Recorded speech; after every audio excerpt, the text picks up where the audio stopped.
এটা ছিল ছোট বোনের বার্থডে, আর তাকে আমরা সবাই মিলে সারপ্রাইজ দিলাম, তাই আপনাদের সাথে শেয়ার করবো। হ্যালো এভরিওয়ান, আসসালামু আলাইকুম। কি অবস্থা, সবাই কেমন আছেন? আশা করি সবাই ভালো আছেন। আলহামদুলিল্লাহ, আমিও অনেক বেশি ভালো আছি। বার্থডে কিন্তু প্রায় 15-20 দিন হয়ে গেছে, আর শর্ট ভিডিওটা আপনাদের সাথে অবশ্যই কিন্তু শেয়ার করেছি। আজকে বড় ভিডিওটা আপনাদের সাথে শেয়ার করব। তো এখানে তার পছন্দের মতো 2টা কেক নিয়ে আসলো, আর তার জন্য একটা জামা নিয়ে আসছিল। তো চুপায়ে চুপায়ে আমরা এগুলো রাখতেছিলাম। খালামণি বলতেছে যে টের যেন না পায়, কারণ এবার বলা হয়েছিল যে তার বার্থডে মানে উদযাপন করা হবে না, তাই মন খারাপ করবে দেখে আন্টি ওকে চুপায়ে একটা সারপ্রাইজ দিয়ে দিল।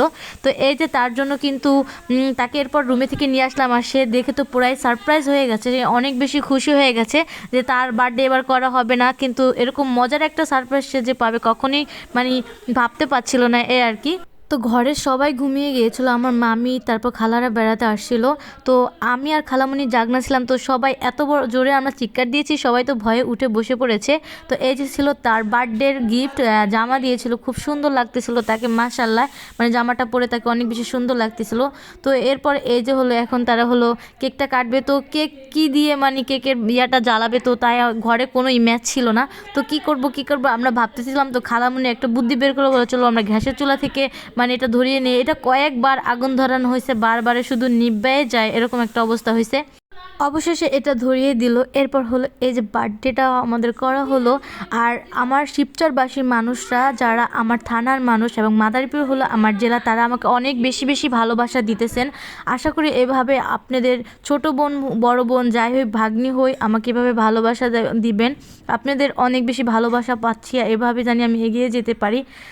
কারণ ওরকমভাবে আমি কোনো ভিডিও করি না, ছোটোখাটো ভিডিও করি, কিন্তু আপনাদের ভালোবাসা পেলে অবশ্যই ভালোভাবে ব্লগ করার চেষ্টা করব।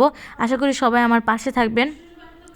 এরপর হলো এই যে ছোট কেকটা কিন্তু আমি আর রূপা মিলে খাচ্ছি। তো এখন হলো তার গিফট নেওয়ার পালা।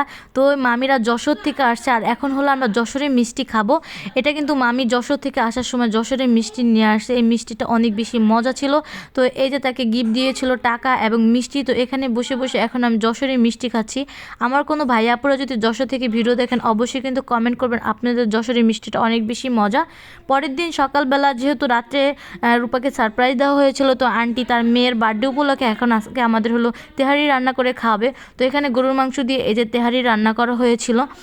খালামণির হাতে তেহারি অনেক বেশি মজা ছিল। তো এই যে আমাদের ছোট্টখাটো একটা ব্লগ ভিডিও আপনাদের সাথে শেয়ার করলাম। আমার ভিডিও যদি আপনাদের কাছে ভালো লাগে অবশ্যই কিন্তু লাইক কমেন্ট শেয়ার করে দিবেন, আর পরবর্তীতে আপনারা কেমন ভিডিও দেখতে চান সেটাও কিন্তু বলবেন।